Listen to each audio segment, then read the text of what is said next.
Arthur Conan Doyle, The Study in Scarlet. Chapter 13. A continuation of the memories of John Watson, M.D. Our prisoner's violent struggle did not seem to come from hatred against us. When he understood that he could not escape, he smiled in a friendly way and said that he hoped he had not injured anyone during the fight. "I suppose you are taking me to the police station," he said to Sherlock Holmes. "My cab is waiting outside. If you untie my legs, I will walk to it myself. I am not as light as I once was." Gregson and Lestrade looked at each other, clearly surprised by this request. But Holmes at once agreed and untied the towel from around the man's ankles. The prisoner stood up and stretched his legs as if making sure that he was really free. As I looked at him, I remember thinking that I had rarely seen such a strongly built man. His dark, sunburned face showed great strength and determination, and his powerful body made him seem dangerous. "If there is ever a chance for a chief of police," he said to Holmes, with clear admiration, "you are the right man for the job. The way you followed my trail was impressive." "You had better come with me," Holmes said to the two detectives. "I can drive," said Lestrade. "Good," Holmes answered. "Gregson can sit inside with me. And you too, Doctor. You have been interested in the case, so you may as well stay with us." I agreed happily, and we all went downstairs together. The prisoner did not try to escape. He calmly stepped into the cab that had brought him before, and we followed. Lestrade climbed up to the driver's seat, hit the horse lightly with his whip, and soon we arrived at our destination. We were led into a small room where a police inspector wrote down the prisoner's name and the names of the men he was accused of killing. The inspector was pale and showed no emotion. He did his work in a dull and mechanical way. "The prisoner will be brought before the magistrates later this week," he said. "For now, Mr. Jefferson Hope, do you have anything you wish to say? I must warn you that anything you say will be written down and may be used against you." "I have a great deal to say," the prisoner answered slowly. "I want to tell you everything." "Would it not be better to keep that for your trial?" the inspector asked. "I may never have a trial," Hope replied calmly. "Do not look so surprised. I am not thinking about killing myself." Then he turned his dark and intense eyes toward me. "Are you a doctor?" he asked. "Yes," I answered, "I am." "Then put your hand here," he said with a faint smile, pointing with his chained hands to his chest. I did this, and at once felt something very unusual. Inside his chest, there was a strong and unnatural beating. The sides of his chest seemed to shake and tremble, like a weak building when a powerful machine is working inside it. In the quiet room, I could even hear a low humming sound. "Why?" I cried.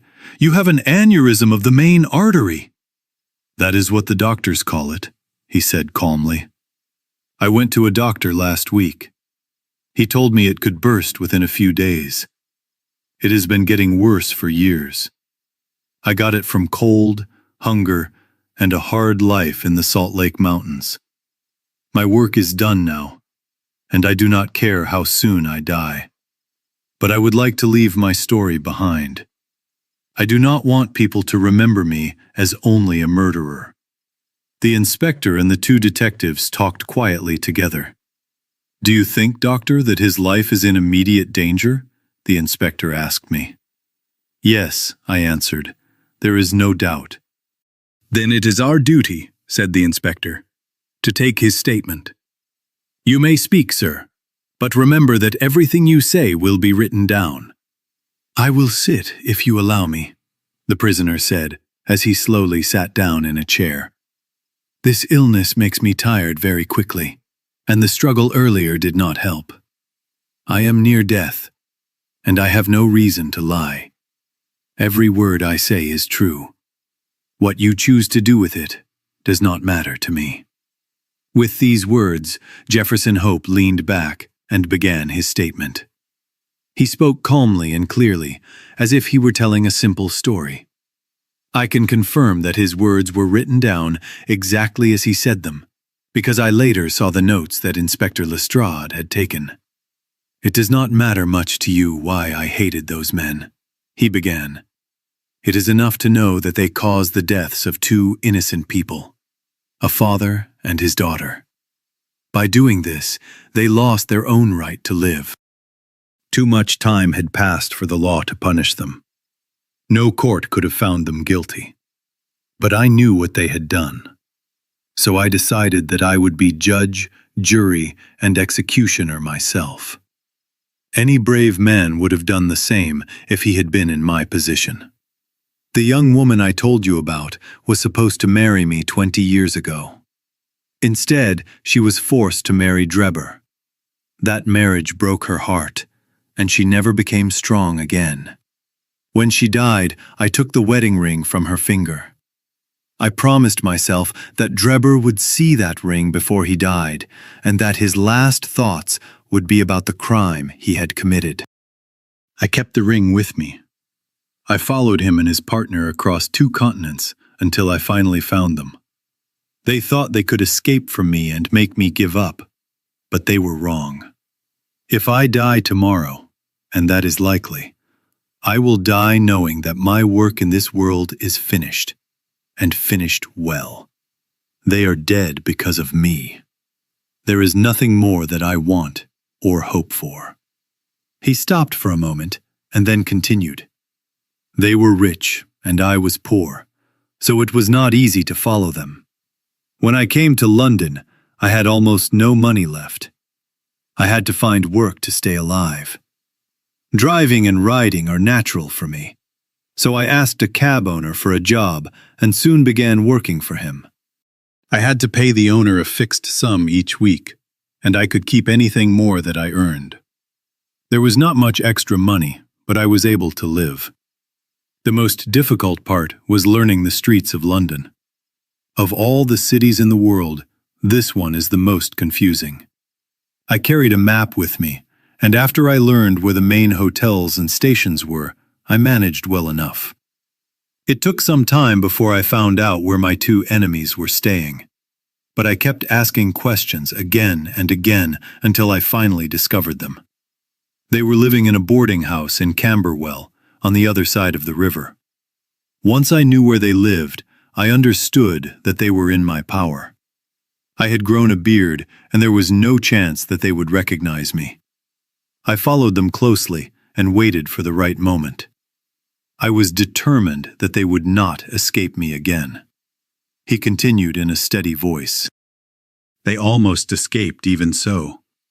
Wherever they went in London, I followed them.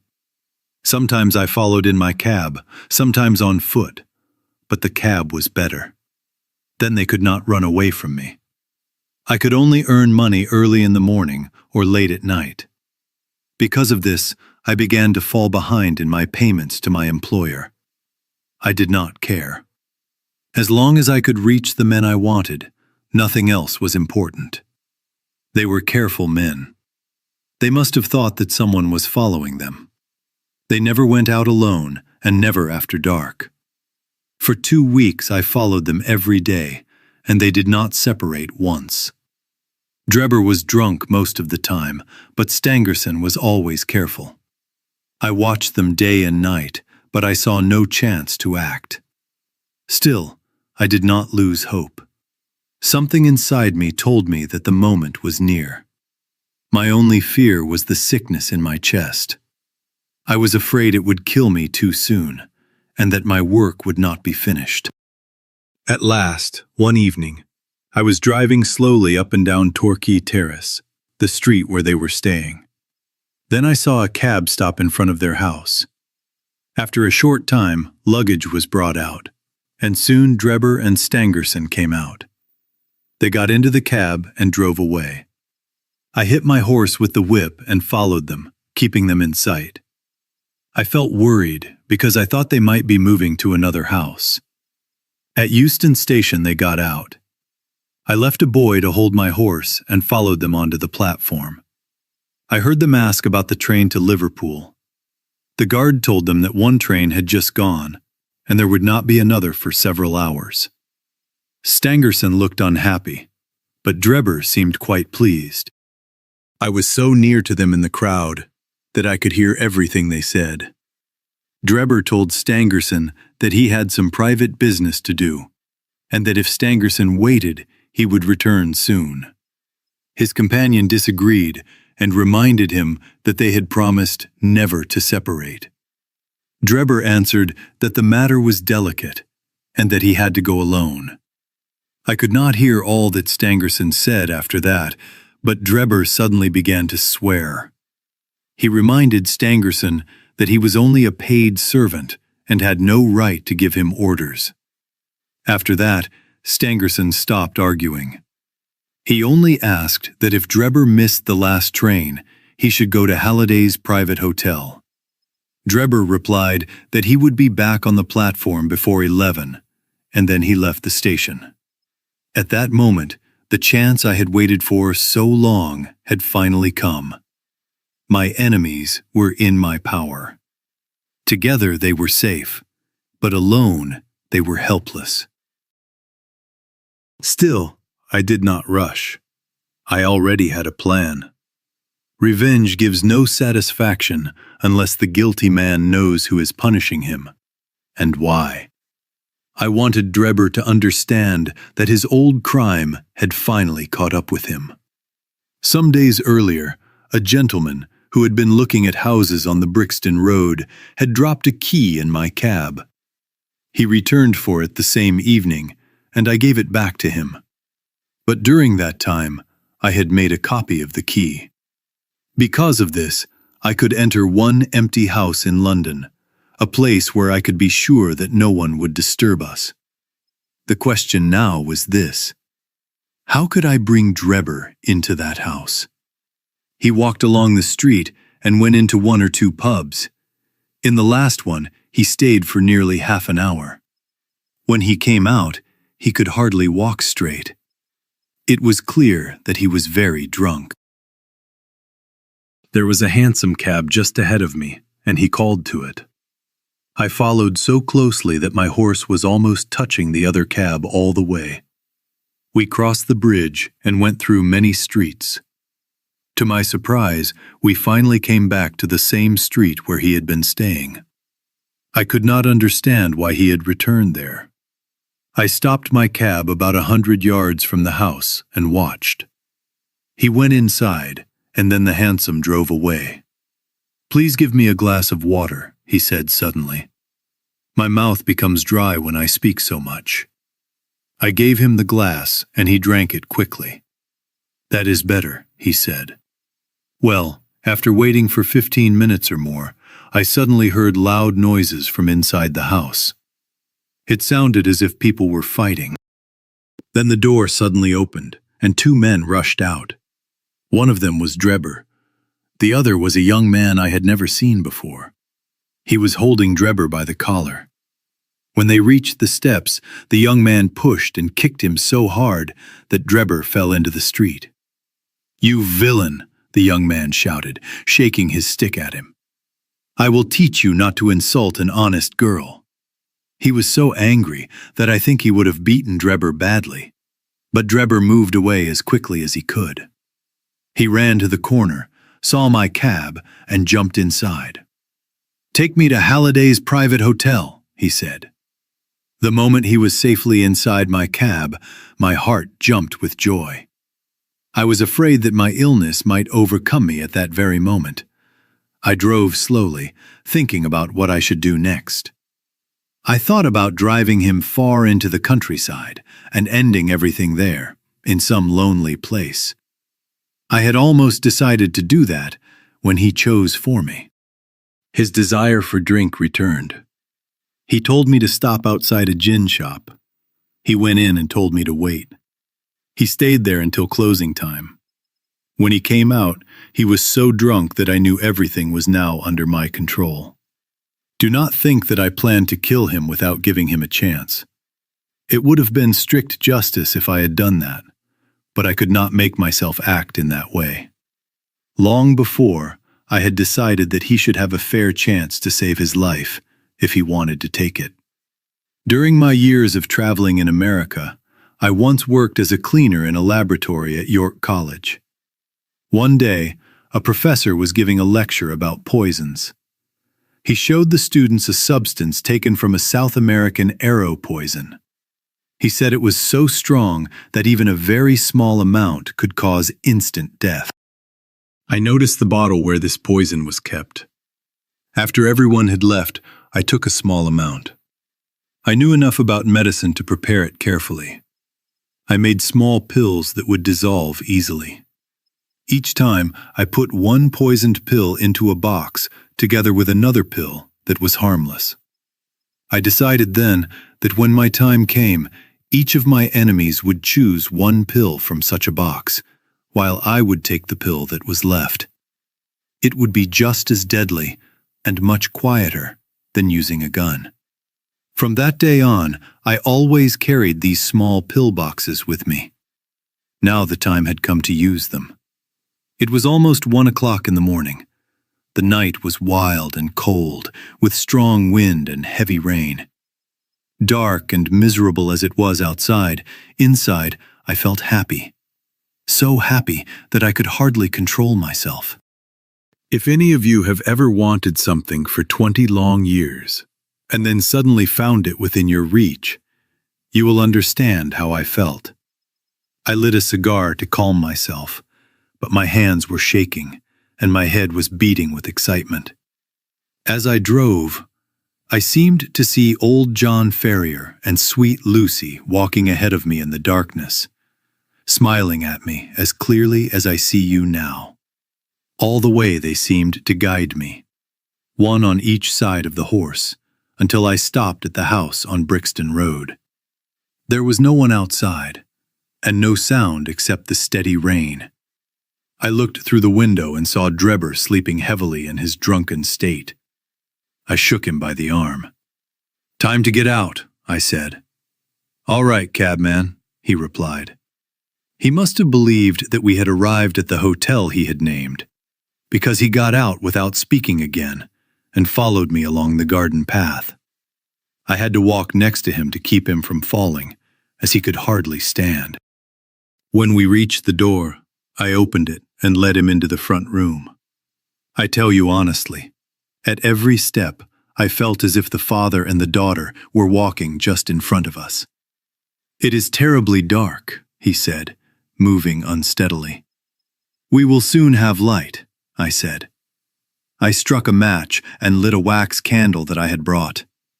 Then I turned toward him and held the light up to my face. "Now, Enoch Drebber," I said, "who am I?" He looked at me for a moment with dull, drunken eyes. Then fear suddenly filled his face. I saw at once that he knew me. He stepped back, as pale as death. Sweat appeared on his forehead, and his teeth began to shake. When I saw this, I leaned against the door and laughed loudly. I had always believed that revenge would be sweet, but I had never imagined the deep satisfaction I felt at that moment. "You wretched man," I said. "I have followed you from Salt Lake City to St. Petersburg, and you always escaped. Now your running away is finished. Either you or I will not see tomorrow's sunrise." He moved back even more. I could see that he believed I was mad, and at that moment I truly was. My head was pounding badly, and I think I might have fallen if my nose had not suddenly started to bleed, which made me feel a little better. "What do you think of Lucy Ferrier now?" I shouted. I locked the door and shook the key in front of his face. "Justice has been slow, but it has reached you at last." His lips trembled. He wanted to beg for his life, but he understood that it was useless. "Will you kill me?" he whispered. "There is no killing," I replied. "Who speaks of killing a mad dog? What mercy did you show my poor love when you tore her from her murdered father and forced her into your evil and shameful home?" "I did not kill her father," he cried. "But you broke her innocent heart," I shouted. I pushed the pillbox toward him. Let God decide between us. Choose and swallow. One pill brings death, the other life. I will take the one that remains. Let us see if there is justice in the world, or only blind chance. He cried and begged for mercy, but I took out my knife and held it to his throat until he obeyed. He swallowed one pill. Then I swallowed the other. We stood facing each other in silence for more than a minute, waiting to see which of us would survive. I will never forget the expression on his face when the poison began to act. I laughed and held Lucy's wedding ring in front of his eyes. It did not take long. The poison works quickly. Pain twisted his face. He stretched out his hands, staggered, and with a harsh cry fell heavily to the floor. I turned him over with my foot and placed my hand on his chest. There was no movement. He was dead. The blood was flowing from my nose, but I hardly felt it. I do not know why I decided to write on the wall with it. Perhaps I wanted to confuse the police. I felt strangely happy and light. I remembered a case in New York where a German man was found dead with the word Rache written above him. The newspapers said that secret societies must have done it. I thought that what confused people in New York would also confuse the police in London. So I put my finger in my own blood and wrote the word on a clear part of the wall. Then I returned to my cab. There was no one around, and the night was still wild and stormy. I had driven some distance when I put my hand into my pocket, where I always kept Lucy's ring, and it was gone. I was shocked. That ring was the only thing I had left of her. I thought that I must have dropped it when I bent over Drebber's body. So I drove back. I left my cab in a small side street and walked directly to the house. I was ready to risk anything rather than lose that ring. When I reached the house, I walked straight into a police officer who was coming out. I escaped suspicion only by pretending to be very drunk. That is how Enoch Drebber died. All that remained was to do the same to Stangerson and so finish the debt I owed to John Ferrier. I knew that Stangerson was staying at Halliday's private hotel. I waited there all day, but he never came outside. I believe he became worried when Drebber did not return. Stangerson was intelligent and always careful. He thought that by staying inside he could keep me away. He was wrong. I soon found out which window was his bedroom. Early the next morning, while it was still half dark, I used some ladders that were lying in the lane behind the hotel and climbed into his room. I woke him and told him that the time had come for him to answer for the life he had taken many years before. I told him how Drebber had died and offered him the same choice between the poisoned pills. But instead of taking that chance, he jumped out of bed and attacked me. I had to protect myself. I stabbed him in the heart. In truth, the result would have been the same anyway. Fate would never have allowed his guilty hand to choose anything except the poison.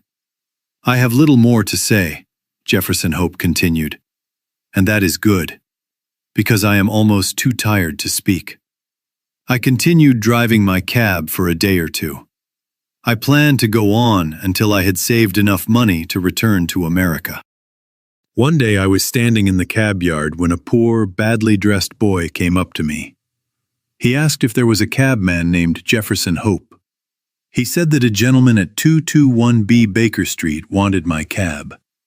I went there without any suspicion. The next thing I knew, this young man here had put handcuffs on my wrists. Very neatly done. Better than I had ever seen. That is the whole of my story, gentlemen. You may call me a murderer if you wish, but I believe that I am just as much an officer of justice as any of you. The story was so strong, and the man spoke with such calm power that we all sat without speaking. Even the detectives, who were used to crime, seemed deeply touched. When he finished, we stayed silent for several minutes. The only sound was Lestrade's pencil moving as he finished writing his notes. "There is only one thing on which I would like a little more information," Sherlock Holmes said at last. "Who was the man who came for the ring after I advertised it?" The prisoner smiled and gave a playful wink. "I can keep my own secrets," he said, "but I will not cause trouble for other people. I saw your advertisement and thought it might be a trap, or it might be the ring I wanted. My friend offered to go and find out. I believe you will agree that he did his job very well." "Without doubt," Holmes replied kindly. "Now, gentlemen," said the inspector in a serious voice, "the law must take its course. On Thursday, the prisoner will appear before the magistrates, and you will be required to attend. Until then, he will remain under my care." He rang the bell, and Jefferson Hope was taken away by 2 guards. My friend and I then left the police station and took a cab back to Baker Street.